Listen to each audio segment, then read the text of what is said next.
Happy Wednesday, everyone. Welcome to Water Wednesday. If this is the first time you tune into Water Wednesday, you may wonder what is Water Wednesday. So Water Wednesday is a Facebook live series about Florida's precious resource, water. Every Wednesday afternoon, 2 o'clock Eastern Time, we will Facebook Live a topic about Florida's precious water resources. For every Water Wednesday, we have different guest speakers. Last Water Wednesday, we have guest speakers, Miss Tina McIntyre and Miss Brooke Moffitt. They are both horticulture agents with the University of Florida IFAS Extension. So if you don't know what extension is, I always say the best way to describe extension is we are the extension of University of Florida. We provide university-based, science-based knowledge to public. So we have different format how we deliver information to the public. Usually we deliver our knowledge or our information to the public through workshops and seminars. We also have field days, one-on-one consultations. But during these challenging times, we are doing more and more programs online. So like today, like Water Wednesday, we deliver the university-based information via Facebook Live. And I just realized I always forgot to introduce myself. I think we've been doing Water Wednesday for about 2 months. I only introduced myself once. So my name is Yiling Zhuang. I'm the Water Resources Regional Specialized Agent in Central Florida. So for extension, we basically has at least one office in each county, and the whole extension is divided in 5 districts.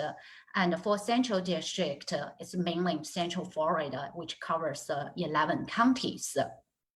I think that's enough for the background, what is Water Wednesday and what is extension. So let's start today's Water Wednesday's talk.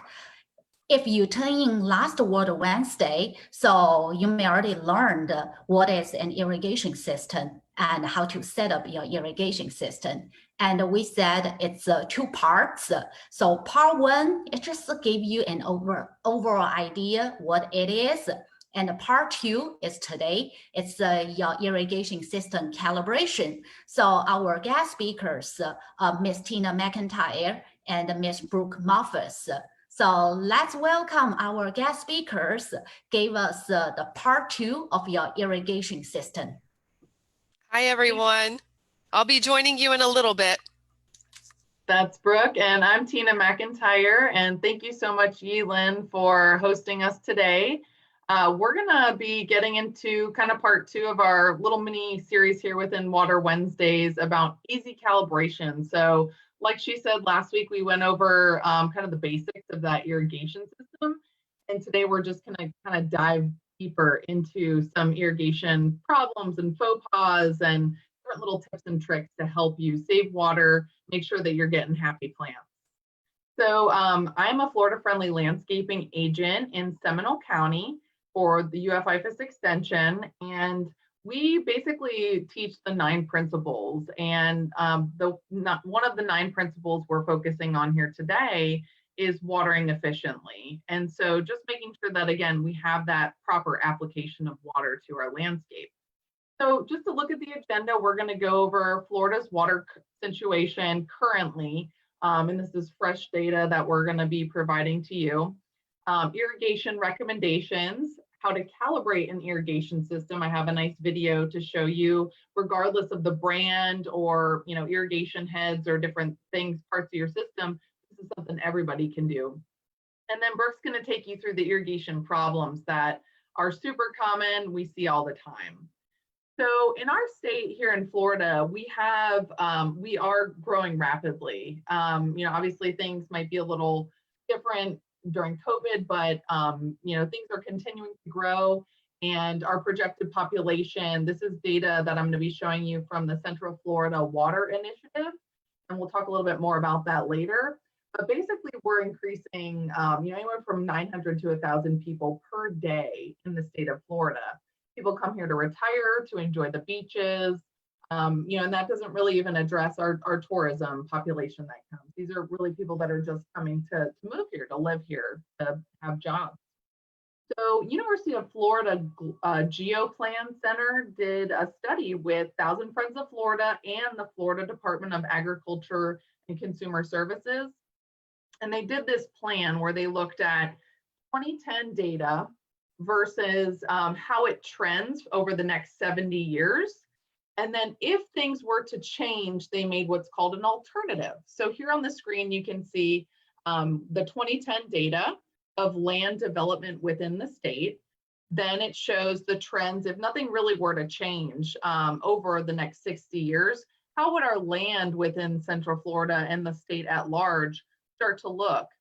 And then if, things did change, maybe conservation measures were implemented, or, things slowed down, or different parameters were added to an alternative scenario, there is, a different map for that as well. So they put out the first map here on the top. You can see still that's 2010 data that Central Florida was, the red is depicting the developed areas. And then if we project out the next 60 years, you can see that regardless, we are going to have much more development within Central Florida. With that development, we have a further reliance on our precious water resources. There's a finite amount of fresh water on this planet. And, to be able to feed the population, we need to make sure that we have enough. And so looking at the environmental trends and the consumption of that water, here's again some data from that FDACS UF 1,000 Friends of Florida 2070 plan. The water demand is greatest in Central Florida region compared to all other Florida regions. So this is obviously correlated with population. We do see a lot of growth happening in Central Florida. Our coastlines are kind of already where, historically people, along the Flagler Railroad, they would populate. And now the trends are actually leaning more towards Central Florida, where, Brooke, Yelan, and I are stationed. So the Central Florida Water Initiative is actually a conglomerative organization made up of the 3 largest water management districts in the state. So that includes the St. Johns River Water Management District, the South Florida Water Management District, and the Southwest Florida Water Management District. They all kind of touch Central Florida, and they do serve a lot of residents. It also includes the Florida Department of Environmental Protection, the Florida Department of Agriculture, like we mentioned, FDACS, water utilities, so large scale water users, maybe the people that you pay your water bill to, OUC, could be Orange County Utilities, Seminole County Utilities, various things like that. It also includes environmental groups, big business organizations, agricultural communities, and other stakeholders. So this is a really, interesting organization where people are coming together and saying, hey, how are we gonna, plan for this change in, land development and water consumption? So some of the water supply challenges that they've proposed are, reaching sustainable groundwater limits. Like I said, everything in our aquifer, there's only a finite amount. And yes, we have aquifer recharge when the water is starting to percolate back down into the aquifer, but the more we develop our land surface, we have impervious pavement, which actually inhibits the percolation of that water and the aquifer recharge.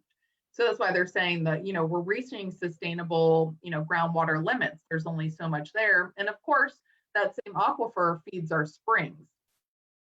Multiple demands on the area's water resources. So like we mentioned, there's multiple stakeholders. We have, obviously residents, business, agriculture, etc. There's overlapping regulatory programs. And they basically have come to find that groundwater resources alone cannot meet future water demands or current permitted allocations without resulting in unacceptable impacts to our water resources. So they basically are calling for large amounts of conservation. So you can see here in this little diagram that they have on their website, the average total water use is about 800 million gallons per day, or MGDs. And so that 800 is really, what currently is what we're averaging. Central Florida Water Initiative projects that about 300 additional million gallons per day will be needed within the next 15 years. So as we grow, we're going to need more water. Well, the only place we're going to be able to get that water is through conservation. And so thank you so much for joining us today so that we can teach you how to save that finite water in the aquifer. It really is important that everybody is a good steward, because in a matter of 15 years, this water initiative, they're looking at, really having to make some drastic changes. So here comes the Florida friendly landscape. Why water-wise? Well, I've just kind of showed you that the data is leaning towards us really having to be more conservation minded. So, as we have 1,000 people moving to the state every day, conservation efforts are critical. And when we look at the water usage in our home, we find that about 59% of the water usage occurs in the landscape. So it could vary from 50 to 60%, but a large majority is going to our lawns. And so when we can adjust or make sure that our irrigation or watering practices are appropriate, even just a sliver of that wedge is going to help save a lot of water. So, seasonal rainfall obviously helps to recharge that aquifer, like I said before. We have connectivity of springs and lakes and, into the aquifer. We have 70% of the rain falls during the summer. So that's what, every day right now we're experiencing that. So we definitely want to water efficiently, and we want to water between 4 and 7 a.m. That really is just optimal for all of your plants. We've been getting some comments into our Master Gardener Help Clinic about fungus and things like that, and that is the normal trend, because if you're irrigating on top of all this rainfall, you probably might start to have some fungal issues in your plants. So you always want to water early in the morning. That way the evaporation and the evapotranspiration kind of cleans up the water. It's able to make it through the hottest part of the day. And then in the afternoon, it gets a little bit of rain, hopefully. You're looking for a 1/2 to 3/4 of an inch per application. So we'll talk more about this, and I have a nice video to show you as well. So improper watering, that could be watering too much or watering too little, makes your plants susceptible for disease. It makes, for weak growth and shorter roots. You really want to separate your irrigation zones by plant type. So if you have some really dry, say maybe succulents or things like that, you want to have them in a different zone than the ones that are sloping down towards maybe your lakefront or your stormwater pond or wetter part of your natural topography of your property. So I mentioned, training those roots to grow deep. Basically, if we are watering all the time, they're just getting a little spoon feeding, and they're going to be, real shallow roots. Where if they're getting that, nice drench of water a couple times a week, those roots are going to be searching for water, and they're going to grow, and you're going to have a really robust and strong plant. So another way to do that is to raise the mowing height of your turf. So I know, this time of year, we're all having to lug out the lawnmowers or, have our landscaper come once a week, really. And it's tempting to say, well, if I just cut it short enough, it'll save me a couple extra days.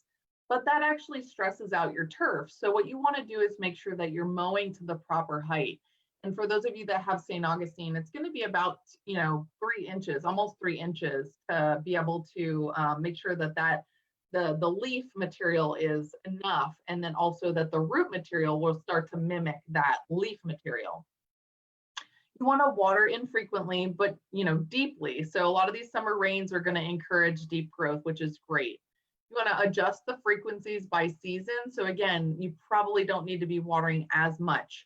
If you feel like it's going to be a hot day, reaching, and we're likely not going to get any rain, you can water a little bit, but just don't overdo it. It really can make you prone to fungus this time of year.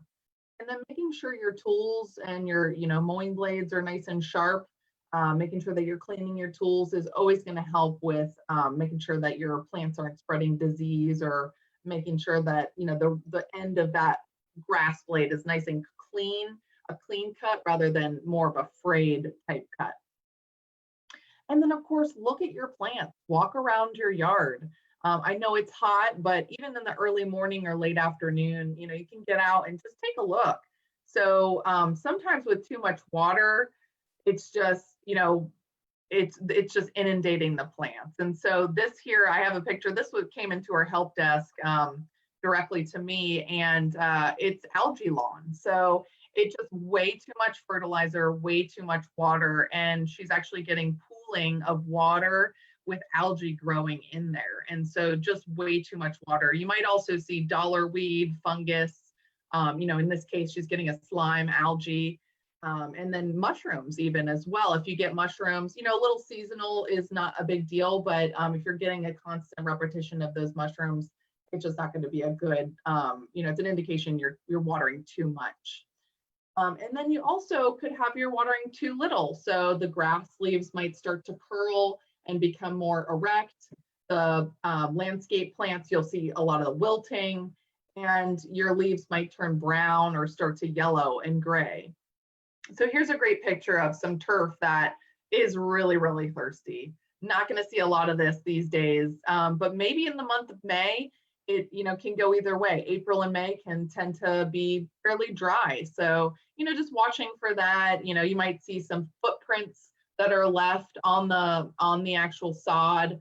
And here again, it's just very curled up, very dry. And they're doing that. Those plants are actually closing their stomatas, which are the cells of the plant that help to regulate the exchange of water into the atmosphere. Stomata, and basically they're closing those up because they want to keep all that water for themselves. So, plants have amazing mechanisms to be able to adapt to drought and things like that. A little bit is going to be okay. We just want to make sure that we help them through any, real drought situation like this one. If you can see those footprints, you're probably going to need to help this turf along to make it. And, this could apply to your leaf, the leaves of your trees, your shrubs, just really starting to have an understanding of those plants. So for establishment, it is really different when you're planting a tree, and now's a great time to plant the tree. We have lots of rain to help establish that tree. And so when you're first planting a tree, you want to make sure that you're doing at least 2 to 3 applications a week, and that you're getting enough water to the base of that tree. Now, one thing is they're in the process of planting this tree here on the left, and this tree needs a real good layer of mulch. Now, one thing is you don't need to mulch right up to the base of that tree, but around this perimeter, around that little mounded circle, you want to put a nice 2 to 3 inch layer of mulch all the way around the drip line of the tree, and that's going to help save water as well. After 3 months, just pretty much weekly is fine for the tree, and then after that, they'll be able to survive on natural rainfall. And you do want to irrigate them separately from your turf.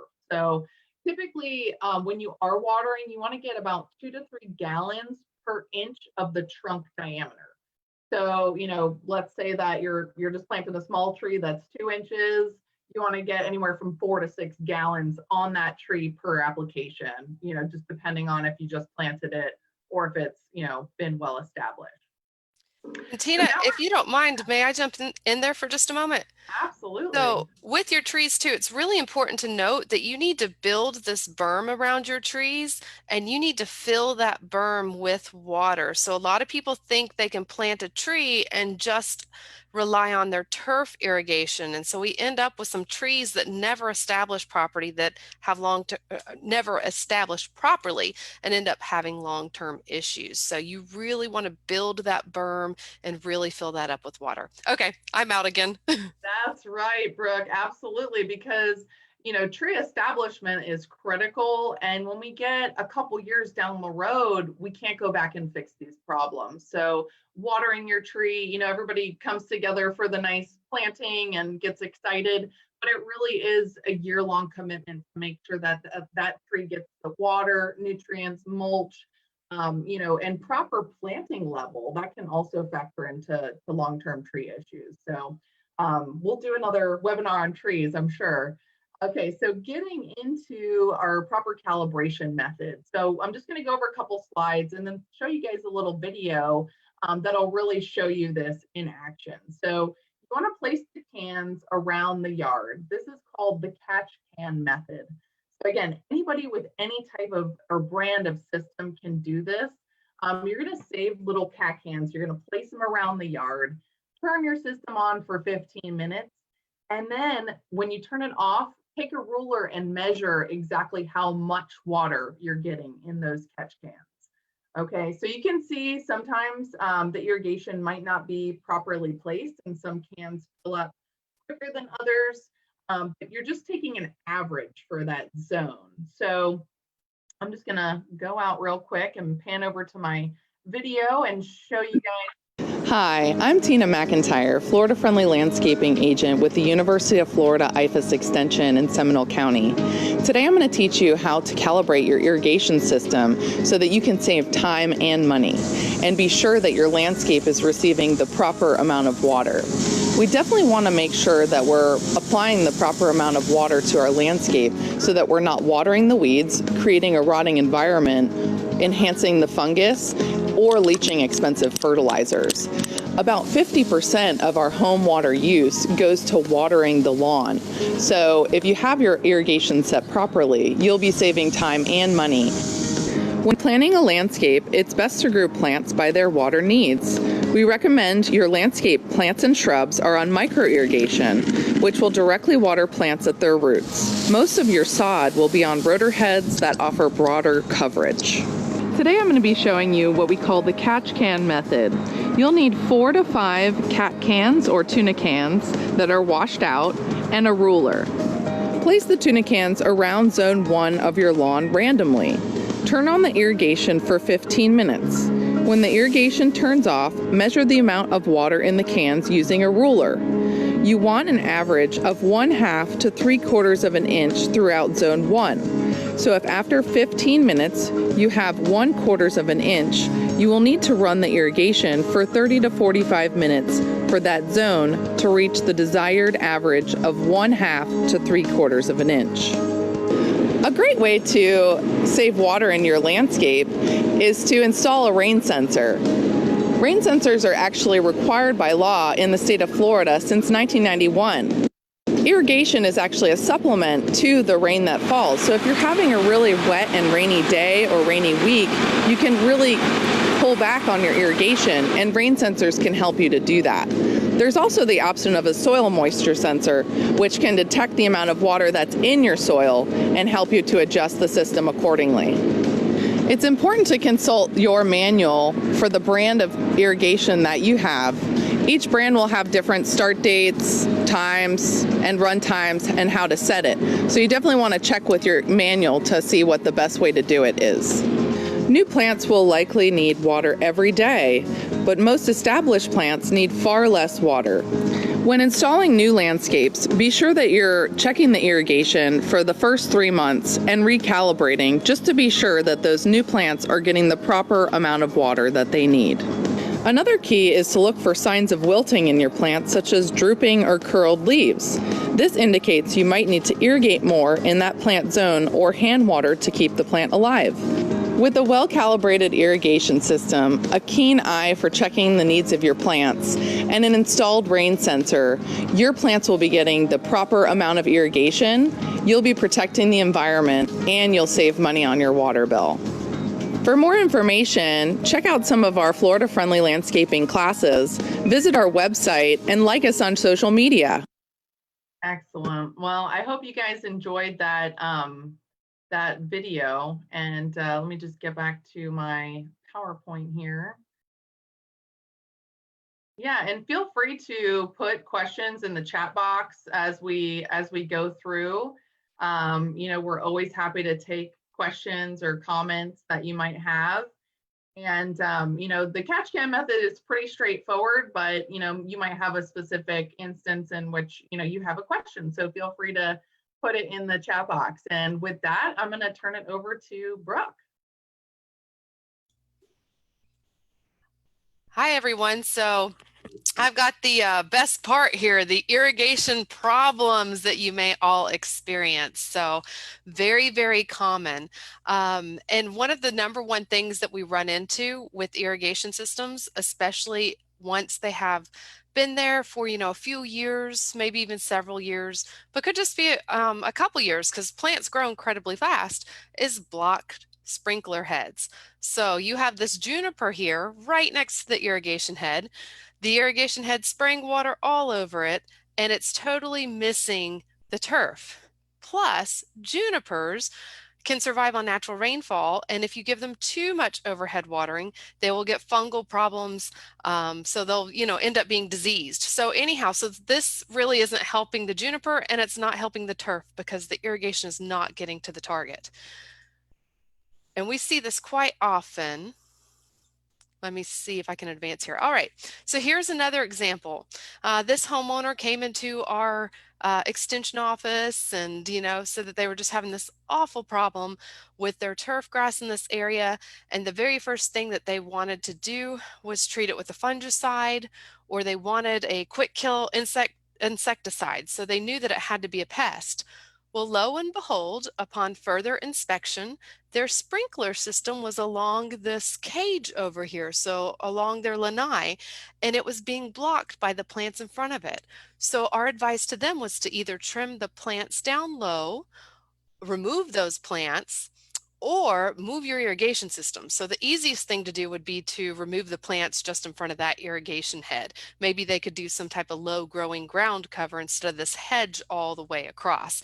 So with just that simple step, now that irrigation can get to the target. This is a very common problem. So one of the first things that I tell people to do when they come into our plant clinic and they have pest issues or disease issues with their turf grass or other landscape plants, I almost always tell them how much, or ask them, how much are you watering? So, and have you checked your irrigation system to see if it's even working?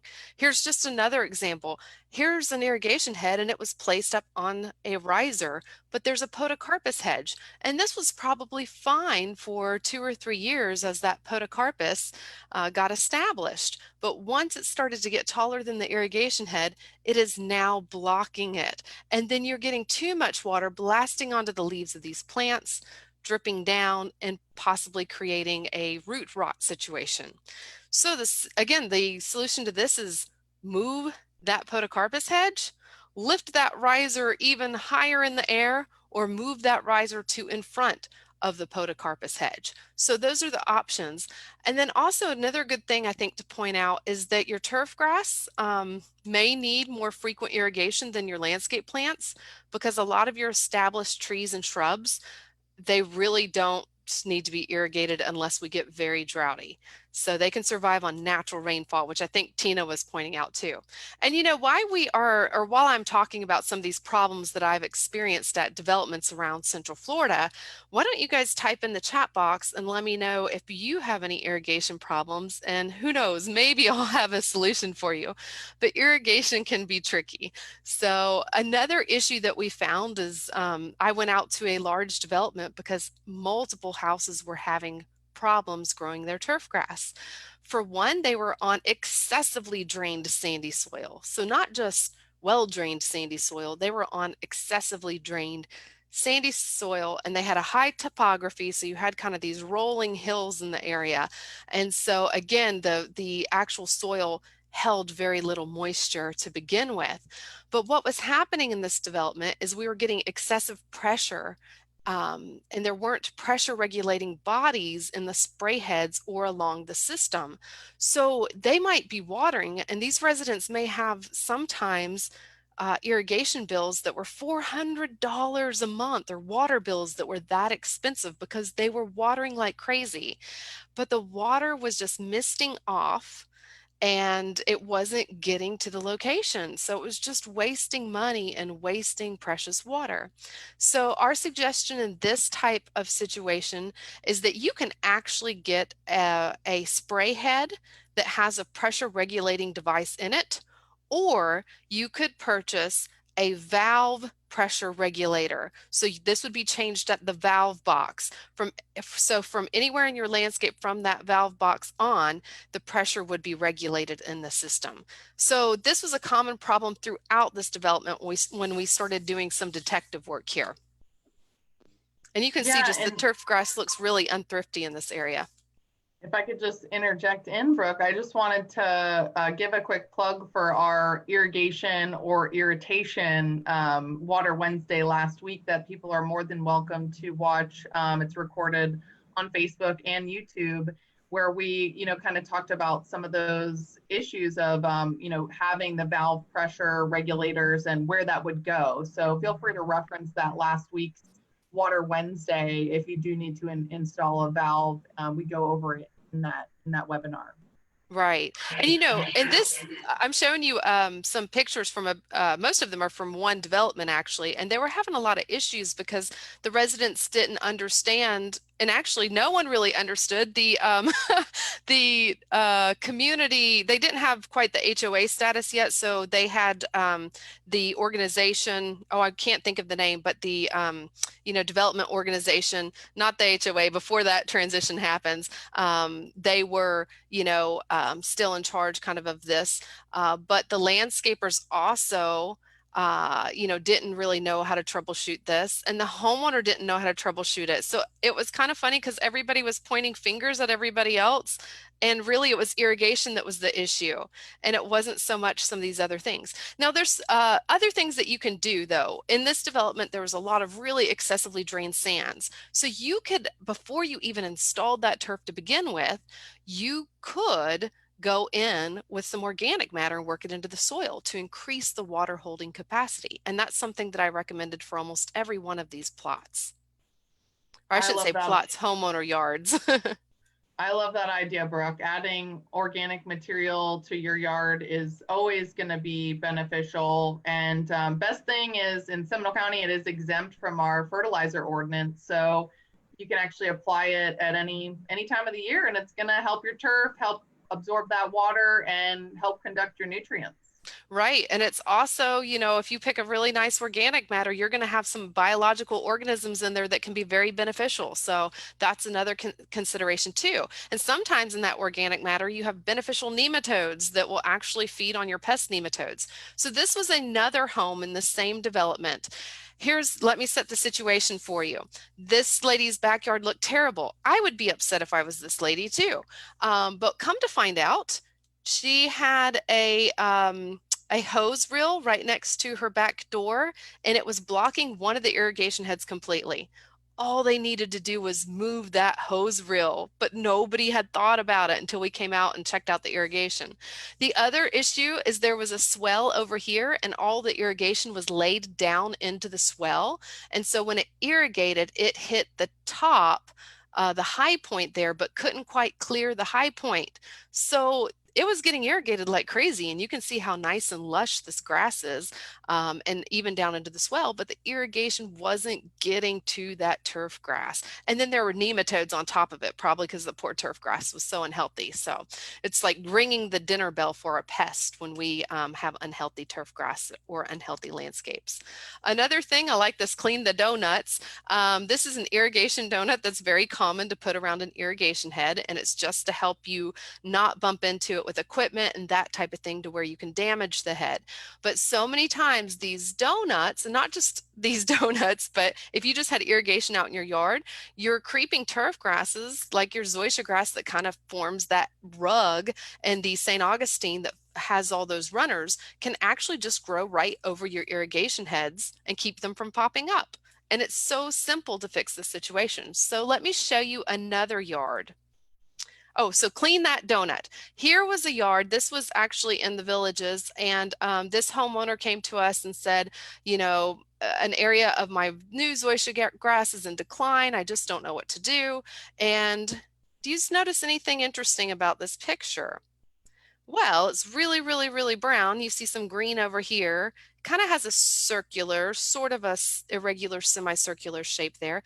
But then you see this bright patch of green right up against the sidewalk.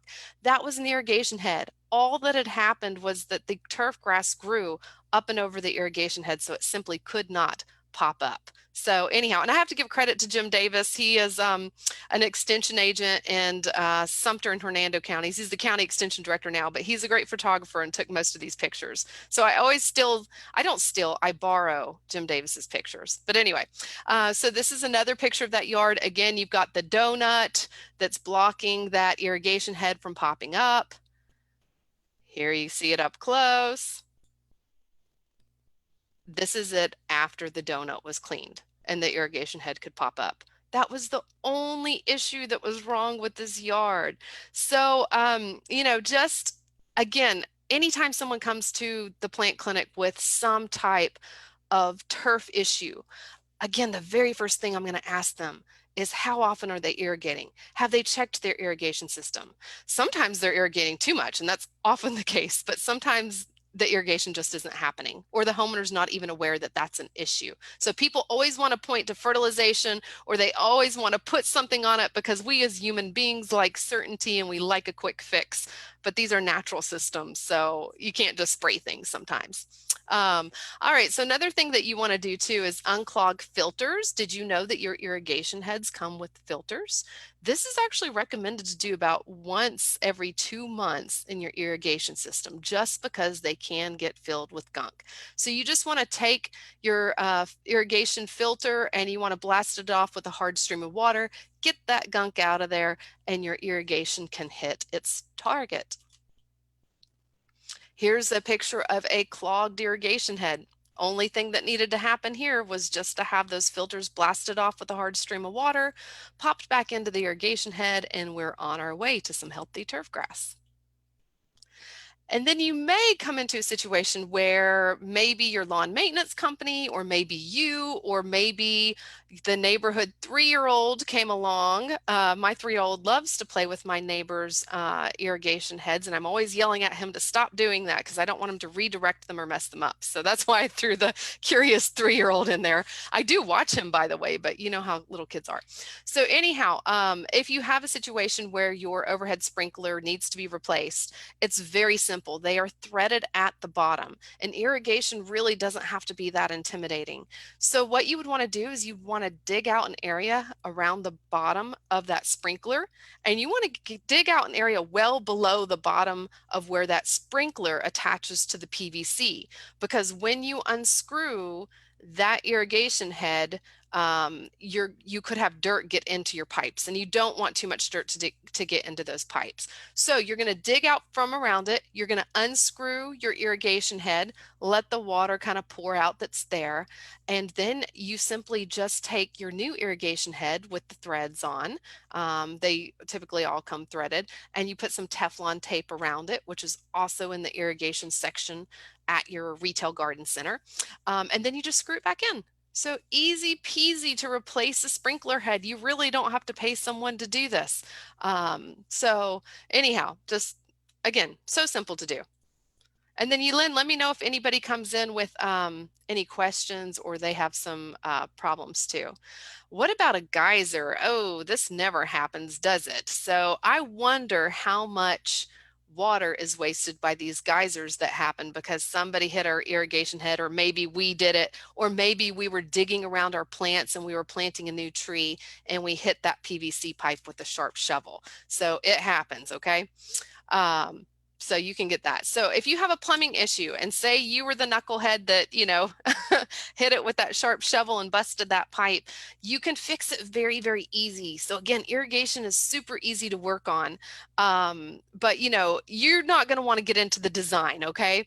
So you want to leave the design to an irrigation professional, hopefully a member of the Florida Irrigation Society, but you want, an irrigation professional if you're going to design an entire system, because they have have to make sure that you get things like head-to-head coverage happening, and that you don't double up or get too much or too little coverage. But for just some of these simple things, you know, smashed it with a shovel. Okay, so all you need to do is get some PVC cutters. They're not that expensive. You can cut the pipe. You'll need some couplers, and you'll need some PVC glue to fix that. I can do this. You guys can do this. So super easy to do. And if I ever get stumped, I just go down to one of the local hardware stores and I tell one of the workers working there what I want to do, and they typically help me out. So I have not had too much trouble with this. So anyhow, you just put those couplers back in there and make sure that you use your PVC glue, and you give that PVC glue time to set, and then you can turn your irrigation back on. So it's easy to do these minor repairs. And I'm going to go through, so that was some of the irrigation problems that I've experienced or that I thought of. If you guys have other irrigation issues and you're kind of stumped, stick them in the chat box. We'll see if we can help you. If I can't help you immediately right now on the spot, I can surely do some research and try to figure it out for you. I wanted to leave off with just a couple water-wise landscape design tips, just because I always have to have something pretty in a slideshow. And this is a very nice water-wise landscape. We actually have river birch here. That's the taller tree. And I believe we have Fakahatchee grass, which is a Florida native. And I believe we have the Florida native lantana as well. But one of the things that I want to point out to you is that river birch, once it's well established, can actually survive on natural rainfall, and they can survive in well-drained soil. So they picked this planting to be a full sun planting. They grouped the like plants together.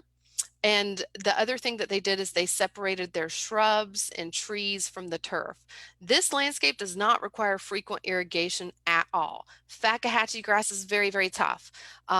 You know, our native lantana is very, very tough. And so is the river birch, is really tough once it's established as far as water needs go. So you may never have to irrigate this landscape bed after it's established. I mean, hopefully not, but if we get really droughty, you might. So, but you don't need frequent irrigation. So let me show you a landscape that we did. This was actually Jim Davis. Again, I'm going to reference Jim because he's just a very talented horticulturalist and one of my buddies. But anyhow, this was at the Oxford Community Building in Oxford, Florida, in Sumter.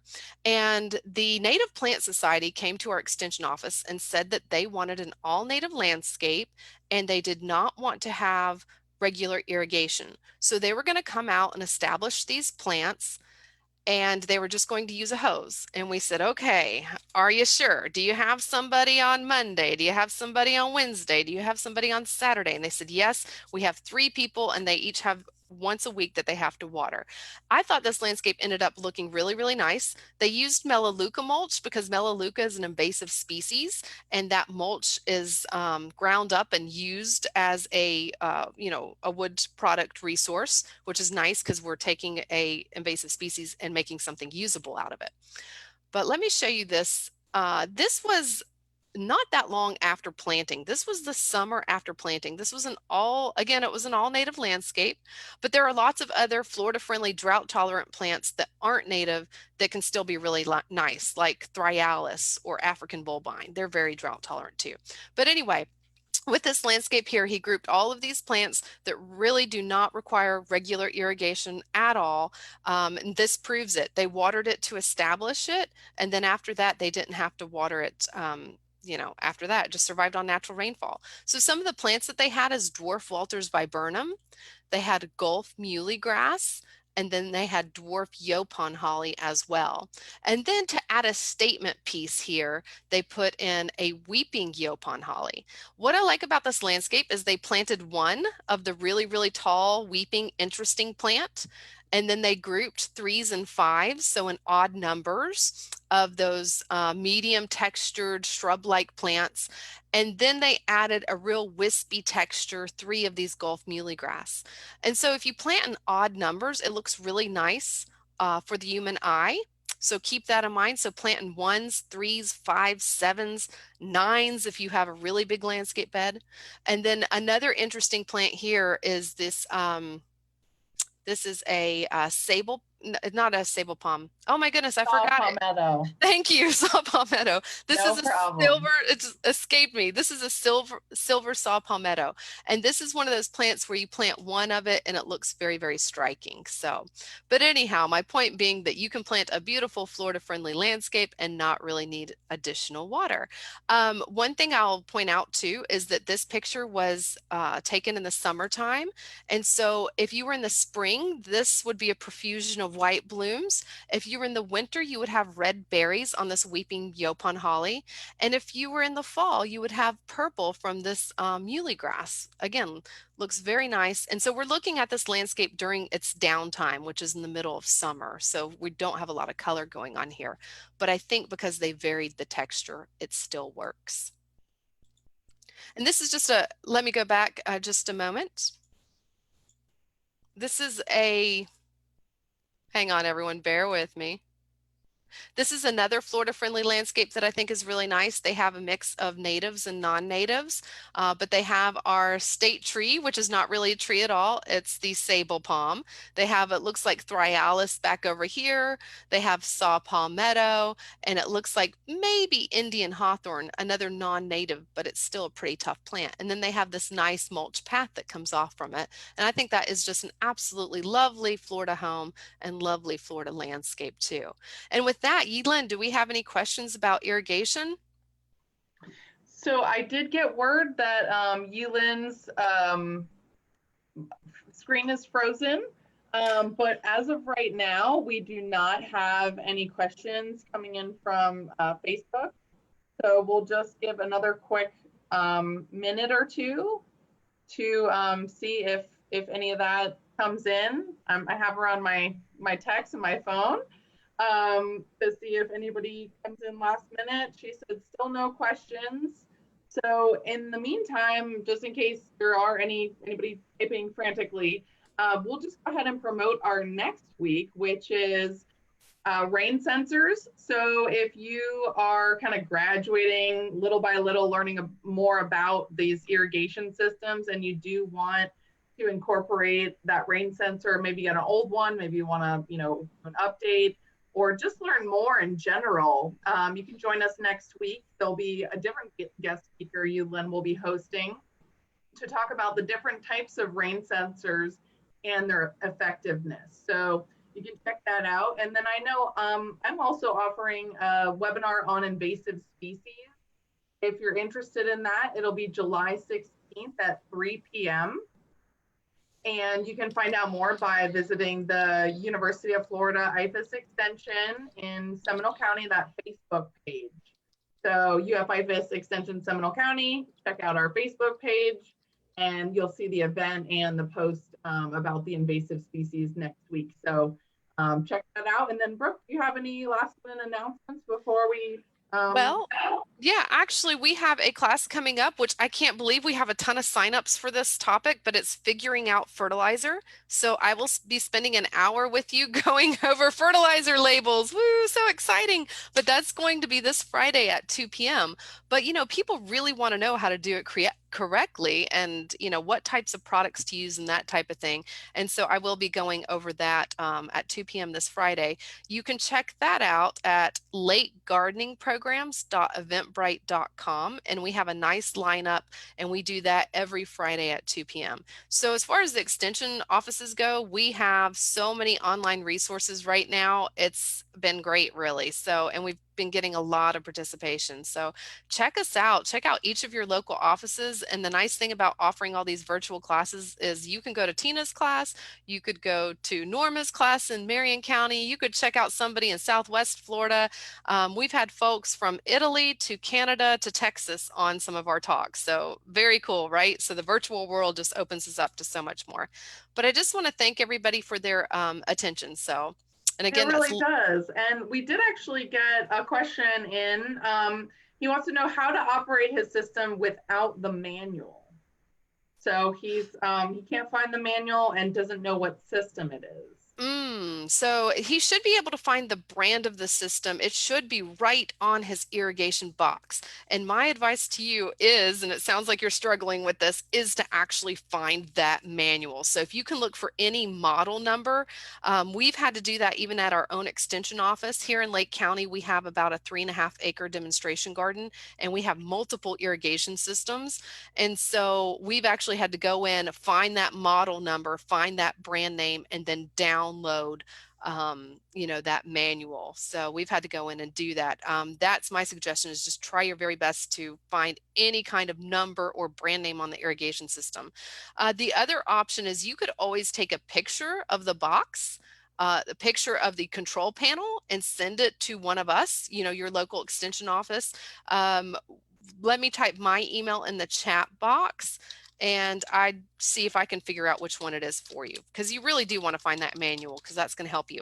Another issue that I have experienced too is, every now and then if I get stumped with working on an irrigation system or with the manual, I just pick up the phone and call the manufacturer, and they have helped me out so many times, because if you're not used to working with irrigation systems, or you're not used to working with a specific system, it can be really confusing. So you can even call the manufacturer. But again, you got to figure out who the manufacturer is, right?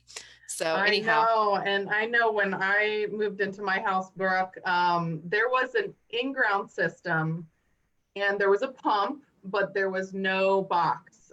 There was the remnants of a timer.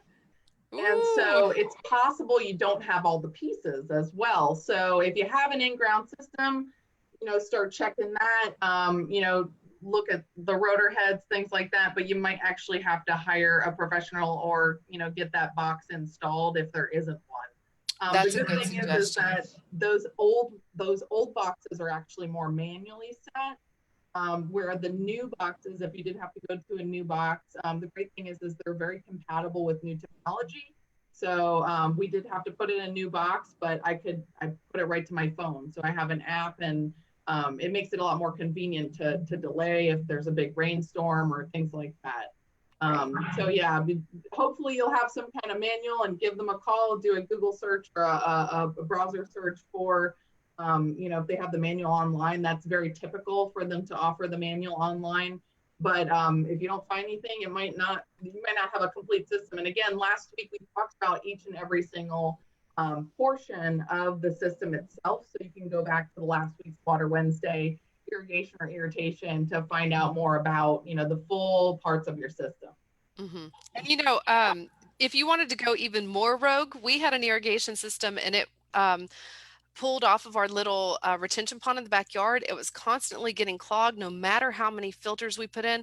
And we actually said, you know what? We're not going to have an irrigation system. Can you imagine? So anyway, so we have, I would say, a very Florida friendly landscape in the front yard. Now, the issue that I have is in my areas where I don't have any kind of shade coverage, I need a very, very tough ground cover. So I actually have Bahia grass mixed in with sunshine mimosa, and there are weeds that pop up. We don't live in a strict HOA, so I mow it. But I have found that I don't think my neighbors mind, and if they did, they're not telling me. But so what I'm doing though is I'm keeping my beds really nice and maintained. I keep them edged, and I keep a nice bed of mulch, so that even if the turf grass isn't perfect, people perceive that it's maintained, and I think that's okay. And I have St. Augustine grass in the backyard. It's an old cultivar that grows in the shade. I believe it might be bitter blue, but I don't even know the cultivar. But it's underneath some oaks. And, when we get droughty, it can kind of die out in a couple little patches, but overall it stays nice and green and lush most of the year. So, I got so irritated with the irrigation. I said, the heck with it. And I do micro irrigation and hand water when I need to, but sometimes the hand watering can be a lot when we get droughty. So I really like that Bahia. The last house I lived in, we had Bahia, and it was unbelievable. No irrigation system. It thrived very, very well. And like you said, we had a big landscape bed in the front with lots of different trees and shrubs, and then just the Bahia around it. And it was great. But again, it goes down to, if you live in an HOA or maybe not, and all that kind of stuff. And another thing I'd like to point out too is I know I'm going way off on a tangent here, but we have some new turf breeds from the University of Florida that are showing some really nice drought tolerance. So Citra Blue is one that's, you know, hitting the market now, and it's a University of Florida development, and it's showing to be the most drought tolerant of the St. Augustine grasses. It's showing, you know, it's very promising. So I think that's an option too. You know, we may be able to Absolutely. really cut back on our irrigation by just better plant breeding. Well, with those, you know, the stats that I showed at the top of the webinar, you know, we really do need to think about all conservation measures, and you know, everything from our catch can method to different varieties, and you know, all the different soil moisture sensors, different things that we can all do to get that big wedge of that 50 to 60% landscape. You know, and really tackle that and save that water for future generations, like your 3-year-olds. Right, absolutely. And I'm glad you mentioned, I'm getting some weird feedback, but anyway, I'm glad you mentioned that there's going to be a lot of different solutions to get us there. So we've got smart irrigation technologies already, so we just need to implement them more. We've got some great turf grass breeds coming down the pipeline, you know, so there's lots of different things that we can do to save that water. That's right. Well, thank you everyone in Facebook for joining us. Check us out next week. Check out our past Water Wednesdays. We look forward to coming to you again in the future, and stay well. Thanks, Brooke. See you later. Bye. Okay, Lynn. bye. Bye, everyone.